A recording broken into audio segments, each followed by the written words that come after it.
নমস্কার বন্ধুরা, আজ দিদিমণির রান্নাঘরে আমি কেএফসি স্টাইলে পপকর্ন চিকেন করে দেখাবো।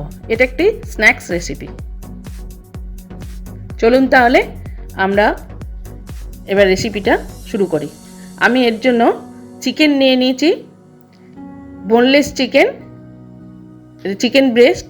এটাকে আমি ছোট ছোট টুকরো করে নিয়েছি। একটা পাত্রে ছোট টুকরো করে এগুলো নিয়ে নিয়েছি। এবার এর মধ্যে নুন দিলাম,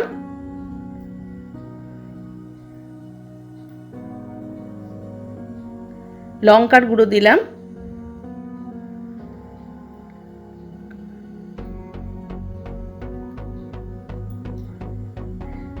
রসুন গুঁড়ো দিলাম,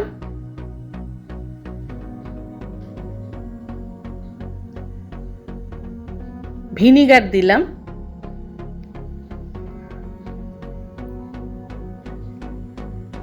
সয়া সস দিলাম,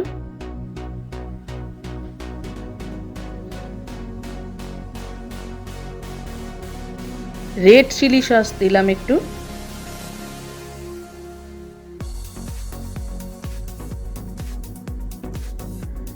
অরিগ্যানো একটু দিয়ে দিলাম। অরিগ্যানো দিলে ভীষণ ভালো ফ্লেভার আসে।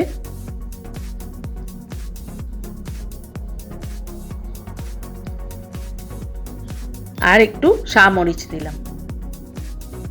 এবার এটা আমি ভালো করে মেখে নিচ্ছি। এটা আমি আধ ঘন্টা ম্যারিনেশনে দেব।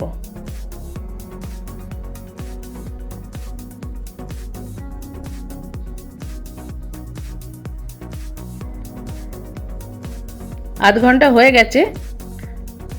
আমি এর মধ্যে একটা ডিম দিয়ে দিচ্ছি,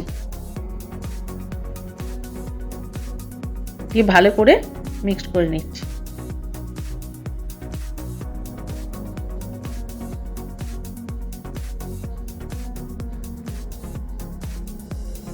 এই রেসিপিটা খুবই সুন্দর, স্ন্যাক্সে তো ভীষণ ভালো লাগবে। ভালো লাগলে আমার চ্যানেলকে লাইক করবেন, আর নতুন বন্ধুরা আমার চ্যানেলকে বেল আইকন প্রেস করে সাবস্ক্রাইব করবেন আমার চ্যানেলকে। এইভাবে আমার পাশে থাকবেন। আমার এটা হয়ে গেছে। এবার একটা পাত্র নিয়ে নিয়েছি, ওতে আমি ময়দা দিলাম,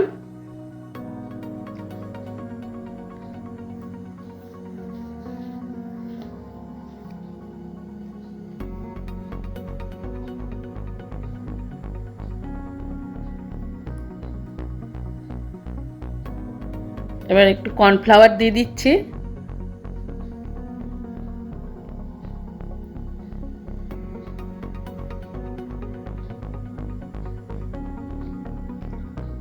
রসুন গুঁড়ো দিলাম, লঙ্কা গুঁড়ো দিলাম,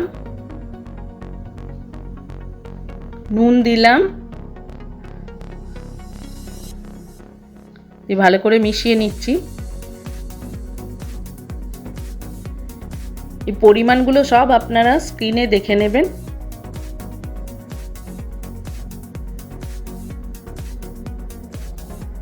ভালো করে মিশিয়ে নিয়েছি। এবার দেখুন ওই চিকেনের টুকরোগুলোকে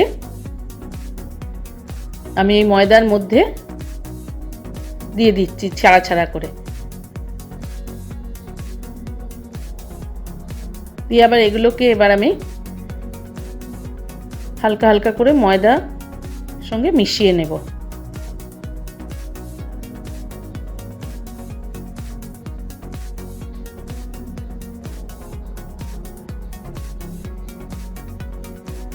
ঠিক আমি যেভাবে করছি আপনারা সেইভাবেই করবেন।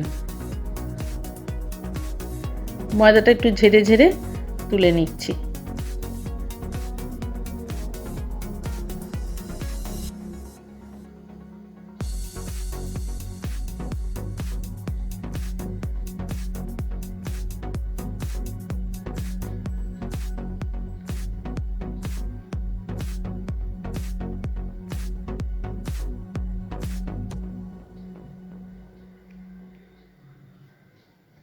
দেখুন এইভাবে আবার দিচ্ছি।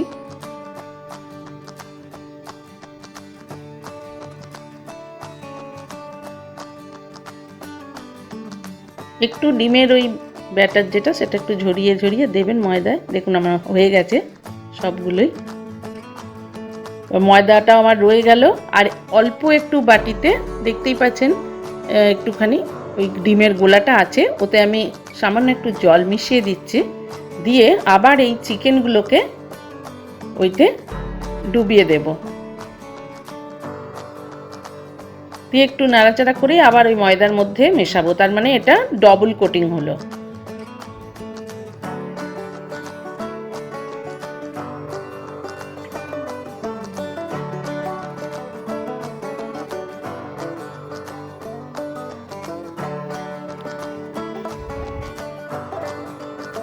ডবল কোটিং করলে খুব ক্রিস্পি হবে, ভাজার পরে খুব মচমচেটা হবে। আবার আমি ওই ময়দা থেকে ওইভাবে তুলে নিচ্ছি।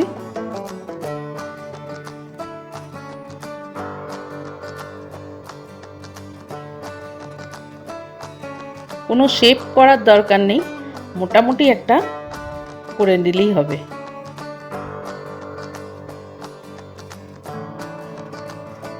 আপনারা যদি কেউ কেএফসিতে খেয়ে থাকেন বা যদি গিয়ে যানও পরে, দেখবেন একই রকম হয়েছে। আমার সবটা হয়ে গেছে, সমস্ত যা যা ময়দা নিয়েছিলাম, ডিমের গোলা টোলা সব মিশে গেছে ওর সঙ্গে, কিছু বাঁচেনি। এবার কড়ায় তেল দিয়ে দিয়েছি, তেল গরম হয়ে এসছে, আমি এবার ছাড়ছি এগুলো।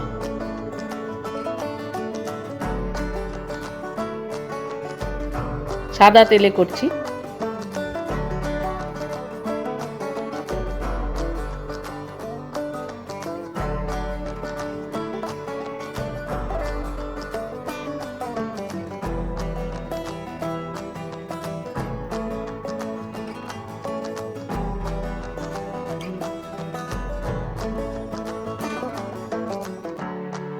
খুব পোড়া পোড়া ভাজা কিন্তু হবে না। এক পিঠ হয়ে গেছে, উল্টে দিচ্ছি।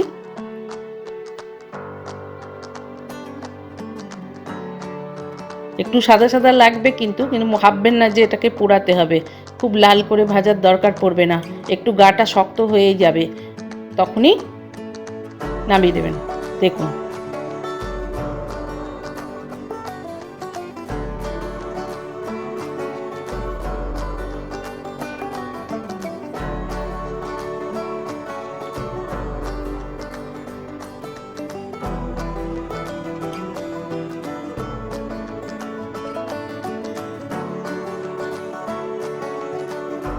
আবার ওইভাবেই আমি আবার এগুলো ভেজে নেব।